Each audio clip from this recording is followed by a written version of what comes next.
ฮัลโหลสวัสดีค่ะแฟชั่นหน้าหนาวมาแล้วค่ะหากสนใจเสื้อสวยๆทักมานะคะสไตล์เกาหลีค่ะแล้วขายไม่แพงค่ะขอแค่150 บาทเท่านั้นเองนะคะมีตัวเดียวนะคะ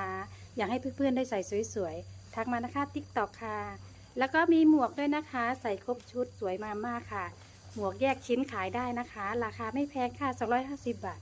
ฟรีค่าส่งค่ะสวยประมาณนี้ค่ะเดี๋ยวถอดให้ดูนะคะอันนี้คือหมวกนะคะหาทักได้ค่ะจ้ะเนี่ยเราใส่อย่างนี้นะคะ สวยงามค่ะกลุ่มน่ารักค่ะ แล้วเราโค้ยหลาน อันนี้ ไม่ฟองนึง ให้ดูนะคะดูท่าน หลายกล่องมีเลย4 กล่องกล่องนึง หาทักได้นะ อัน คะ นี้แต่มันก้นมันโซ่ตัวคนพ่อก้นก้นกระทะมันโซ่มันโซ่ขึ้นเป็นที่